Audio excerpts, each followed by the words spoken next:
Greetings, ghouls, and welcome to Deadsville Horror Talk. I'm your host, Ronin James, and to my left, the lovely Steph Infection. Hi, Scream Hearts.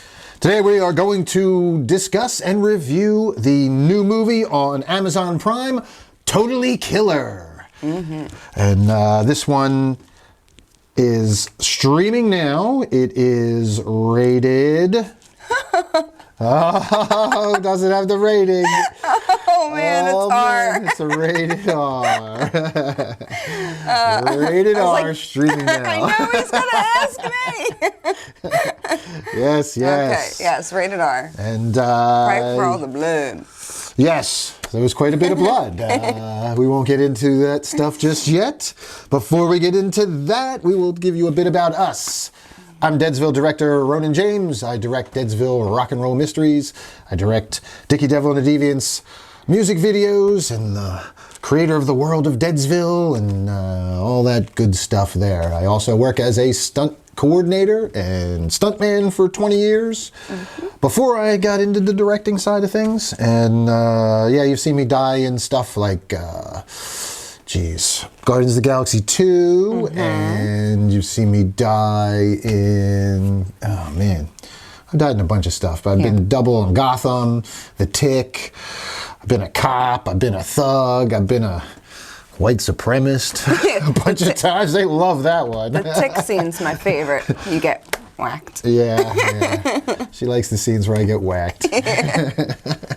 So, yeah, you can follow my exploits under the name Jay Green on IMDb.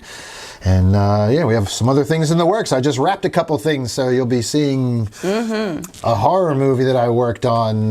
We'll be talking with the director and writer soon, Stalked, which was a lot of fun. But, yeah, that's what I do. And my partner, the lovely Steph Infection. Co-owner also. Co-owner. Well, that's what I mean by partner. What do you think I mean by partner?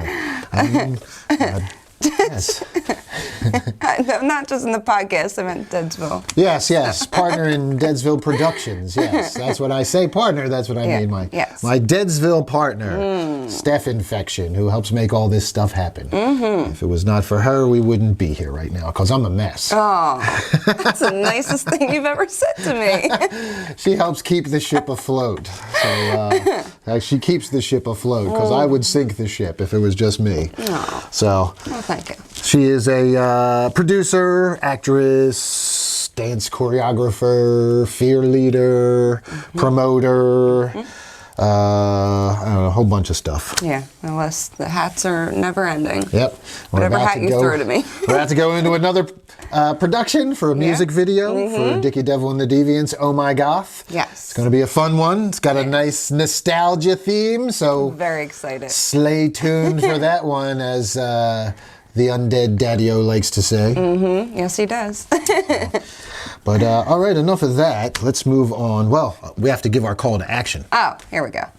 Email address. DeadsvilleHorrorTalk@gmail.com. Subject, mailbag. Mailbag. There it is. You can email us. You can always comment on the Facebook page or the Instagram page or the YouTube page or the Rumble page. Rumble! And make sure you are following us and liking and subscribing and hitting the bell and getting notifications for all that good stuff, because not only do we do this podcast every week, we have our hand in a bunch of different things. And you also get to see some behind-the-scenes videos from some stunt work that we've done recently. Very cool. Some of the training stuff and the prepping for some scenes that we did on Stalked. And yeah, check out all of our social medias and follow for the latest from Deadsville. All right. Now we can get to our first takes. Yeah. And our first takes are going to include the writer, director, the cast, a little bit of what we thought of everything, with no spoilers. None whatsoever. Spoiler free. I'm going to try my best. Well, I promise. Maybe we'll have to mute you sometimes. This isn't live, so I can always edit it out if I mess up and give a spoiler. But we will do our first takes, and we might cut that out separately and make it a separate little shorter show you can watch before you dig into this one, and we pull out the shovels and dig deeper with our spoilery review after. Yeah. So, that being said, First takes!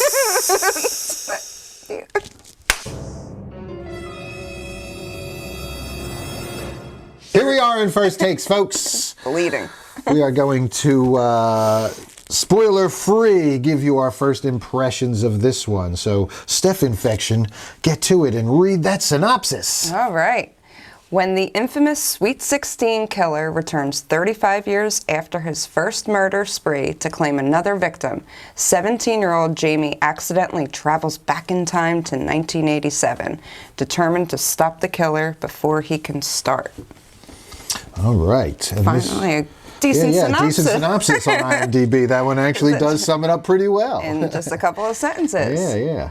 So, Totally Killer is a 2023 American black comedy slasher film directed by Nahnatchka Khan from a screenplay by David Madelon, Sasha Pearl Raver, and Jen D'Angelo, and a screen story by Madelon and Pearl Raver. Produced by Jason Blum under his Blumhouse Television banner, and Adam Hendricks and Greg Gilbraith under their Divide and Conquer banner. It stars Keirnan Shipka, Olivia Holt, and Julie Bowen. The story follows Jamie, who, after her mother's friends are murdered by the Sweet 16 killer, like Steph says, travels back in time, where she pairs up with her mother to stop the young would-be killer and return to her timeline before she's trapped in the past forever. Seems a little familiar. It does seem very familiar. I feel like we've seen this, a combination of these things in many things. So right off the bat, huge Back to the Future vibes.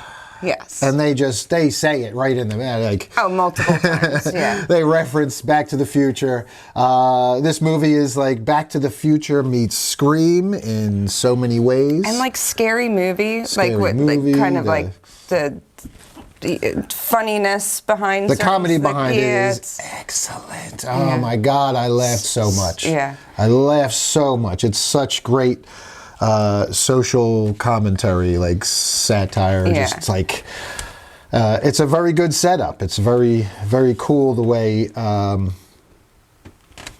she's like a modern day teen, and she goes back to the 80s, and the 80s are just super problematic. Oh, yes. So not PC in the way that they spoke. Everything. It's so great. And it's so hilarious. It makes for such a, it's ripe for the comedic pickings, and the writers do an awesome job on this one. I mean, so much funny stuff in here. And I think that that's what kind of makes this movie its own, because a lot of people are comparing it to like Final Girls. She goes back in time with her mother. Yeah. But it's just, they're both great movies, but this is just the comedy. Yeah, it's a different movie. Final Girls, she doesn't go back in time; she goes into the movie. Or that's what everybody's comparing this to, and I get it. Even like the director of Final Girls came out and said, like, "Oh, I made this movie already." Yeah, but it's different. Totally there are definite differences, and Final Girls comedy. While it did kind of play off a little bit of that, the main character in Final Girls wasn't like calling out all of the woke PC incorrectness of the time. So this definitely plays differently than Final Girls did. And it's obvious with the nods to all the 80s movies. Yeah. Like it made it an entire experience. Like it was nothing like that. Yeah, it was, and I loved Final Girl. Yeah. Final Girls. I thought it was great. But yeah, they jumped into the movie. That was going into the movie, and she doesn't like save her mom, right? In the movie, she just. Oh man, yeah, I forget. I thought she did. I mean, she does in the movie, but she doesn't like come back to real life and her mom's saved from the car accident. I totally forget the ending. I don't remember. I thought she did, but I thought she actually did. No, but this one plays out very much like Back to the Future. It's very. And even like your suspension of disbelief has to be such like if you aren't the type of person that was just cool with Doc Brown making a time machine out of a DeLorean when you watched it and we're just like, yeah, totally, let's do this. Then you're not going to be cool with this and the time machine and this. You're going to be like, oh, that's stupid, that didn't make any sense. You've got to suspend your disbelief to have fun. One was like a crazy scientist adult. Yes, I get it. That clearly was older. One's a high school student doing it for a science fair. So yes, but they lay the foundation that her mother was the crazy Doc Brown. Yeah. So that without she was spoiling using her things mother's too much. right. But that's kind of where, you know, her mother was the Doc Brown character, would have been the in this scenario. So there still was a viable explanation. Yeah. If you are going to get on board with time travel is possible and somebody could do this, somebody could make this machine, and they don't get into it too much about how it's done, just like when with the flux capacitor and everything else. It needs this and that's it. And we get one of those moments where it needs this, and that, or else you're stuck forever. And it just does it so well to make it modern, to modernize it, and to ground it in our reality. But then you have to like just have fun with it and embrace the campiness of this girl's building a time machine. Let's go for it. And then it begins. And it's a great ride, man. So God, funny. there are so many scenes in here. I can't wait till we get to the spoilers to talk about. I know. Let's go through our cast, though. Obviously, I'm wearing my shirt because I just wore mine so it was in the wash because I was like, damn. The movie's star, it is carried by Keirnan Shipka, who is phenomenal. She's awesome. She's so good. Such a great actress. I can't wait to see her in further stuff. Chilling Adventures of Sabrina fame, who we all loved, we loved the show. We loved her in it. And she is awesome in this. She plays the character so perfect. Oh, yeah. So perfect. She's just a really great actress. And it's the interactions with the other characters, her young mom, her kind of seeing things in herself and her young mom at different scenes, and there's just a lot where, you know, she emotes really well, and you get a lot of acting in her facial expressions, in her emotion. You can you read and feel a lot of that off of her. Yes. But she doesn't need as much dialogue to kind of. And it's kind of like the shock of like the generational trauma. You're like, why don't, like, you know, just from grandmother to mother to daughter, you get very quickly of, you know, how everything in her one timeline happened, you know, which is very cool.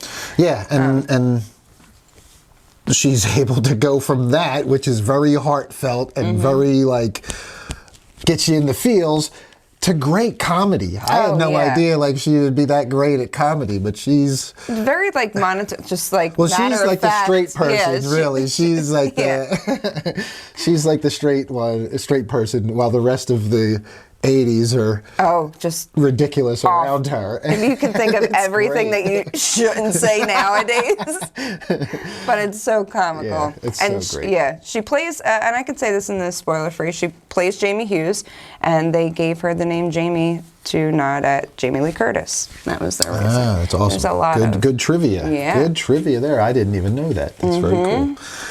All right, so Pam. Olivia Holt. I don't know. I didn't really recognize her. Cloak and Dagger, Kicking It. She was Dagger in the Cloak and Dagger short-lived Marvel series. Tandy Bowen. Yeah. All right. Cloak and Dagger. Yeah. She was Dagger. Marvel Comics. Cloak and Dagger. She was. That's cool. All right. So. We got Lachlan Monroe.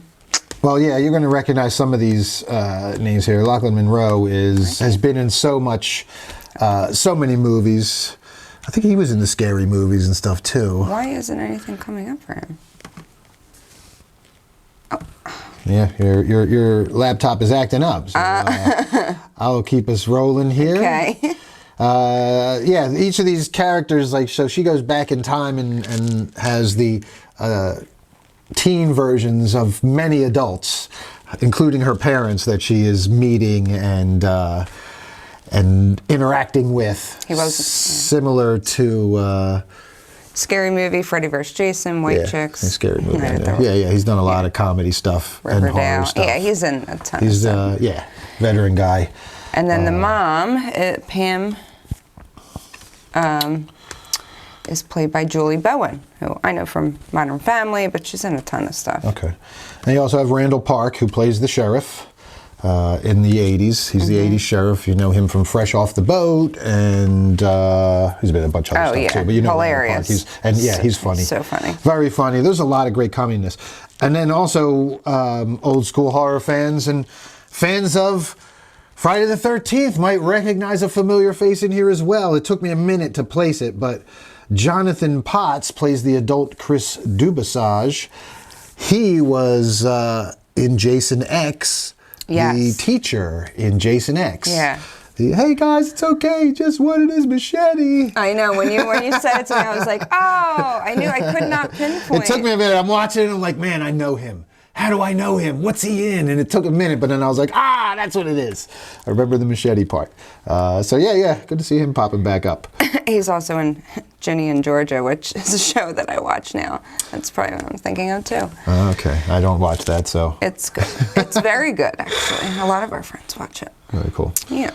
So Nahnatchka Khan is our director, and she does a great job. I was looking at this always, she was a producer on a bunch of stuff, but I know she directed some of Fresh Off the Boat, which explains why Randall Park, obviously, she likes to work with people she knows. Where is it? Where's her directing crew? Her directing credits. She has 7 director credits. Totally Killer, Young Rock, she did 5 episodes. She does a lot of TV. And I read Don't Trust the Bitch in Apartment 23. That's where she had first met Keirnan Shipka. Oh. Because Keirnan Shipka had worked on that. That was a series in 2013. And they always said they wanted to work again together. So she only directed a few things since then, but then came back to do this. But yeah, Fresh Off the Boat, she did a couple episodes. Always Be My Maybe. The Ali Wong special, Young Rock, she did a bunch of those episodes, and now this one. So she's in pre-production on White Girl Problems. Wow.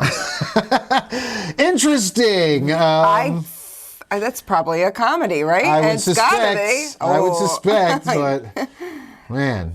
I might have to see that. I'm sure it'll be good. I just think if it's got this humor. Could you imagine though if like if a white person directed like Brown Girl Problems, how problematic that would be? Do this? I'm just saying that would be super problematic. It would. Oh, we'll have to see what this White Girl Problems is about. I thought we were not supposed to do that anymore. Well, I think it's well. Yeah, no comment. Sure. Moving on. Moving on. Sure, we would. Nahnatchka Khan does a great job directing in this one. So yes, I'm on board. So on board. The cast does great. Lots of comedy, lots of funny stuff. There's not a lot more we can say without getting into spoilers. So yeah.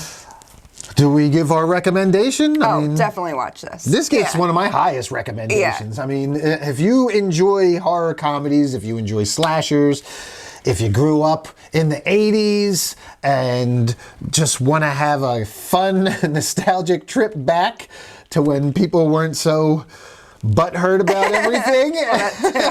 And you can find the humor in that too.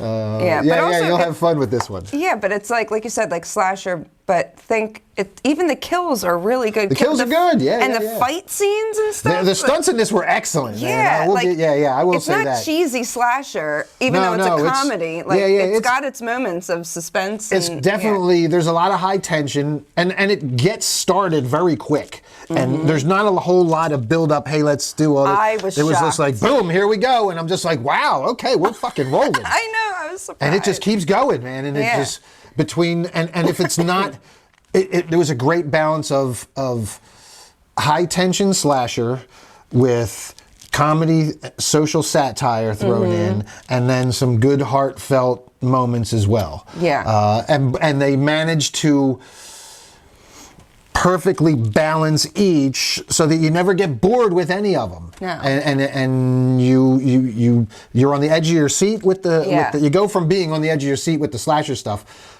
to laughing hysterically to then like, you know, welling up, feeling bad about, you know, and like they do a good bonding job. moment. Yeah, about like even certain characters, you don't like them when they're first introduced, and you're like, oh no. And then you eventually like them, you see their growth, and you're like, oh, okay, all right, you can Randy.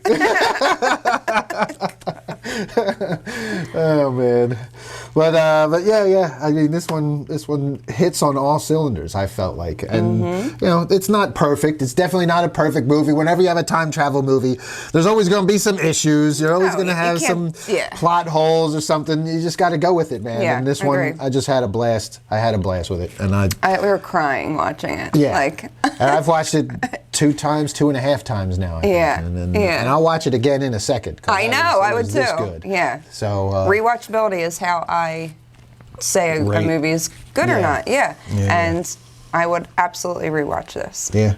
So definitely check out Totally Killer, streaming now on Amazon Prime. And if you don't have Amazon Prime, I'm sure it'll pop up somewhere sooner or later. Rated R, 146-minute runtime that to me moved pretty quick, man. Yeah. Felt like a regular 90-minute movie to me. That means they did a good job and not making anything drag, and the pacing was really good. So, and it didn't cost anything. No, I know. You didn't have to rent it. It's free if you have Amazon Prime. Yeah. So definitely check it out. Totally Killer. And that's going to do it for our first takes.